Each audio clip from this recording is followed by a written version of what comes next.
जगातला पहिला forensic accountant Chanakya doctor Apurva Joshi यांचं वक्तव्य महाराष्ट्र साहित्य परिषद दक्षिण सोलापूर आयोजित कार्यक्रमाला भरभरून प्रतिसाद. आर्थिक घोटाळ्याचे फॉरेन्सिक अकाउंटिंग करणं महत्त्वाचं असतं आणि जगातील पहिला फॉरेन्सिक अकाउंटंट म्हणून चाणक्यची ओळख आहे, असं आपल्या प्रकट मुलाखतीमध्ये आर्थिक गुन्हेगारीचे अंतरंग या पुस्तकाच्या लेखिका अपूर्वा जोशी यांनी सांगितलंय. महाराष्ट्र साहित्य परिषद शाखा दक्षिण सोलापूरच्या वतीनं लोकमान्य टिळक सभागृह एमपी थिएटरमध्ये शनिवार दिनांक 29 जून रोजी या कार्यक्रमाचं आयोजन करण्यात आलं होतं. त्यावेळी त्या बोलत होत्या. लाचलुचपत प्रतिबंधक नाशिक विभागाच्या पोलीस अधीक्षक शर्मिष्ठा वालावलकर यांनी ही मुलाखत घेतली होती. यावेळी सोलापूरचे जिल्हा सरकारी वकील प्रदीपसिंह राजपूत यांची प्रमुख उपस्थिती होती. आपल्या देशात अनेक मोठे आर्थिक घोटाळे उघडकीस आले. त्या घोटाळ्यावर अभ्यासपूर्ण तपास आणि त्याचं ऑडिट करण्याचं म्हणजेच फॉरेन्सिक अकाउंटिंग करण्याची जबाबदारी मिळाली. त्यावरूनच या सर्व घोटाळ्यांचा आणि त्यामधील तपासाबाबत आर्थिक गुन्हेगारीचे अंतरंग नावाचं पुस्तक तयार करण्यात आल्याचं लेखिका डॉक्टर अपूर्वा जोशी यांनी सांगितलं. प्रत्येक घोटाळ्याचं ऑडिट करत असताना नवीन अभ्यास करूनच दिशा ठरवावी लागते.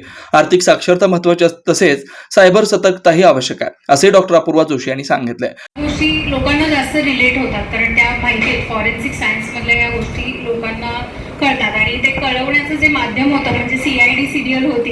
त्यातले मला आठवतं की मी एका कॉलेजच्या एका फंक्शनमध्ये गेलेली होते आणि मी मुलांना उलटं विचारलं की काय वाटतं तुम्हाला फॉरेन्सिक अकाउंटिंग म्हणल्यावर. तर एक मुलगी उठून मला म्हणाली ते डॉक्टर साळुंखे करतात तेच तुम्ही करता ना.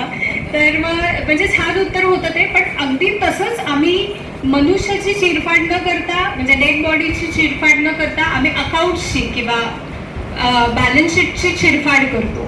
तर आता हे नक्की काय असतं अगदी सोप्या भाषेत सांगायचं झालं तर ऑडिट अकाउंटिंग, त्यानंतर इन्व्हेस्टिगेटिव्ह अँगल आणि आता त्याच्यामध्ये टेक्नॉलॉजी नावाचा अँगल ॲड झाला आहे. ह्या तीन विषयांचा समन्वय जिथे होतो तिथे फॉरेन्सिक अकाउंटंटचं काम असतं. पोलीस अधीक्षक शर्मिष्ठा वालावलकर यांनी अभ्यासपूर्ण आणि पोलीस दलात कार्यरत असताना केलेल्या तपासाच्या अनुभवावरून अभ्यासपूर्ण असे प्रश्न विचारले आणि त्याला तेवढ्याच अभ्यासपूर्णपणे अपूर्वा जोशी यांनी उत्तर दिलं.